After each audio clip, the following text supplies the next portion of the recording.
Hello book lovers and welcome to Book Talk Radio Club. My name is Claire Perkins and today I'm talking to author S.J. Wilke. She writes in two genres, mystery thrillers and young adult fantasy. Today we're going to be talking about her mystery thriller novels. Hi Sarah, welcome and thank you for coming on Book Talk Radio Club. Thank you, it's very nice to be here. Thank you. A String of Murder. Laura, your main character, an antique dealer, sees strings. Strings are memories people create during heightened emotional episodes. That's interesting. Where did that come from? I've never heard of that. Strings came about in thinking about the paranormal, and I had thought of this person who had this talent, and it took a while for me to develop the idea of somebody different in the psychic arena. And the concept is, it's not someone who sees dead people or talks to dead people. It's whenever we have an emotional experience with an item, we fall in love with a book or an object, we actually leave a part of ourselves on that object. Interesting. So we're leaving energy. Yeah, it's like, and I call it a string.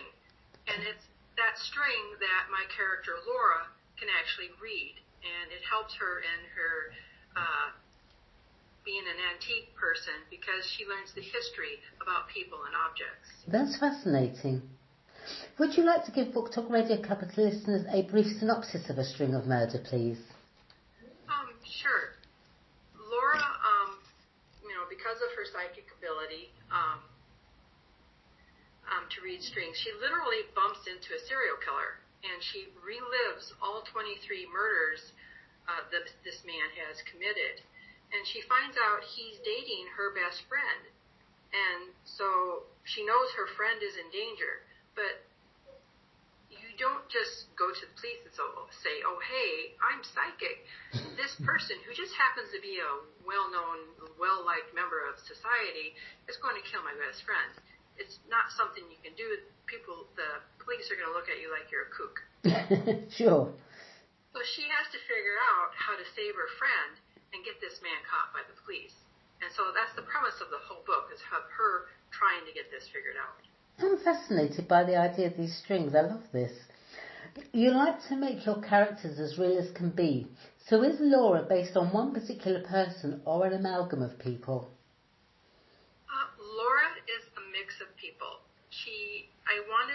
Because of her unusual ability, I wanted a very common person. She has a normal, common name. She's very plain. She's trying to live a simple life. She's trying to use her unique talent, not really, hate it or, ignore it or deny it, but she knows she has this talent, and so she's trying to use it to lead a noble life and to make a living using it. Did you find as you were writing A String of Murder, Laura began to take on a life of her own and was in fact telling you her story? I mean, I've heard this from so many authors. Do you experience that? Laura and her strings took a while for me to think out how it was going to go. And once I started thinking about Laura, she started telling her own story, and the whole book just exploded and developed itself. And it was the characters she runs across, the friends she gets and pulls in to help her, are very colorful characters, and they just became a natural part of her life because she's not really a colorful person other than her ability, but everybody around her has all these interesting personalities and colors with her. And those people also are people that I've known. Some of them are direct out of people that I know, friends that I've had or still have. Is A String of Murder a one-off, or will we be hearing more from Laura? I always start my books as a one-off. Right. Until someone asks for more. And that's actually what happened with A String of Murder and my other books. And there is a sequel to A String of Murder that is in the works. It might be a while because Laura's books tend to require a lot of thought. There's a lot of things going on, and you have to make sure it works and it holds everybody's interest. But Laura will be heard from again. Let's move on to your banter series now, starting with book 1, Bantering with Murder. Banter is a gun for hire. Tell me more.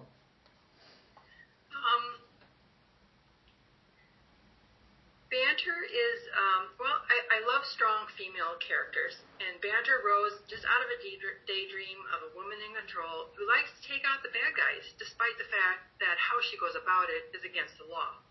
You know, she likes to live a quiet life, totally under the radar of everyone, but I give her some special abilities. Yeah, she's very good with her gun, but she also likes to wear a black hoodie, and once she puts that black hoodie on, it's like she's suddenly become invisible, and the world can't see her.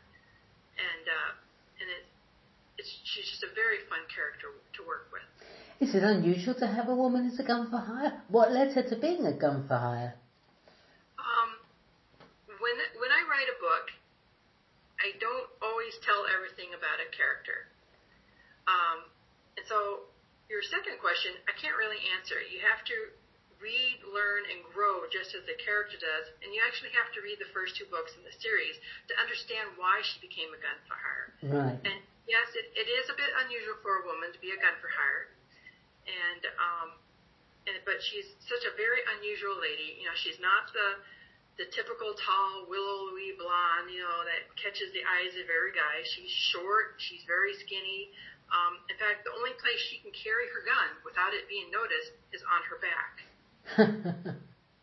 Book 2 of the Banter series, Bantering with a Gun. Banter used to be a hired gun until she teamed up with Detective Corey Van Bane. After solving a mass murder case and him figuring out who she really is, she's forced into retirement. That's short-lived when his department is stumped with a new killer. Tell us more, it sounds good. This book has a lot of twists and turns, because now she's suddenly gone from being a criminal, depending on how you define a criminal, because usually the criminal is somebody who's been convicted. She's never been convicted. And she's now working with the police, kind of like informally working with them, while she's also with with Corey Van Bane, the detective. And so she's starting to work with the police, but she suddenly discovers that she becomes a target. She's being harassed by a stalker. So she's this woman who's always been in control, who's now no longer in control. And so she has, you know, the inner battles with herself to deal with going on and deal with the stalker. Sounds good. So how many books in the Banter series do you hope to publish? There are actually 5 ideas already out there. 5 books that are, 2 are completed, 1 that's well started, and 2 more that I already have ideas for. I've interviewed many authors, as you can imagine, and most, if not all, take care to carry out in-depth research for their books. I understand you go a little further, Sarah. Can you give me an example? Yes, I can. You know, banter is a gun for hire, and no, I can't go out and kill people to see how it's like. Well, that's probably just as well, really. Yeah, that's not good too. But it is wise. It is good to know how to use a gun. So I actually went out and learned how to use a gun. And, you know, that's very helpful to make sure my character uses one very, very accurately, because I actually have a scene in the first chapter where she shoots left-handed. You have to be aware of how shells are ejected, because I have to make her move her body out of the way. Cool. You really do go in depth, don't you? Yes, I do. And because in the second book, Corey has 2 children, and they kind of get involved with the stalker business. So she actually is teaching them how to be safe and how to be safe around guns and such, and how to be safe around strange people. What is S.J. Wilke's writing process? Do you concentrate on writing one book alone, or do you find yourself involved with many ideas about many different books? I mean, you were saying you're going to have 5 in this series, so tell me how it works. I have an overactive imagination, and I actually have dozens of book ideas that are sitting and waiting. I usually rough draft a book to where it's almost fully fledged, and then I let it sit. And then I go back, I'll go work on another book. And then I'll come back and reread and rewrite that book. What I do when I do start a new book is I like to write the first couple of chapters. I set the scene. Right. And then I go and I write the ending. And And so all I have to do It's is fill in fill in. the middle. Sounds so simple, but it takes some time. I bet it does. You write in two genres, mystery thrillers and young adult fantasy. Is there a particular author or book that inspired you to write in these two genres? I can't really say if there's a particular author or book that inspired me. The young adult series actually was inspired as I had a bunch of Bengal cats. They're an exotic short hair. Mm-hmm. And because of how they interact with you, they're so interactive. They actually inspired me to start writing the young adult series. And it's a little bit of science fiction and fantasy, and it was so fun to write. And actually, I'm going to write more of those books, but the thriller ones kind of got in the way. Can I hear one of your cats meowing?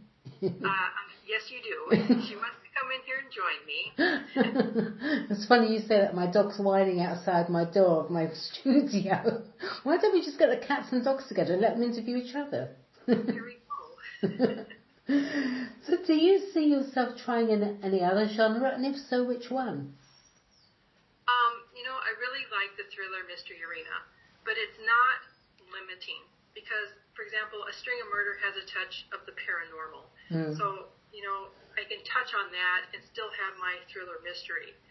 Or the young adult one has the fantasy and science fiction-y stuff. So, I'm able to add twists and unusual things to my books. Yeah. So they're a bit of a hybrid of a lot of genres. I understand from your bio that you used to write humorous articles for information technology trade rags, and you have a degree in psychology. How much has that degree helped you to write your mystery thrillers? Oh, it has helped tremendously.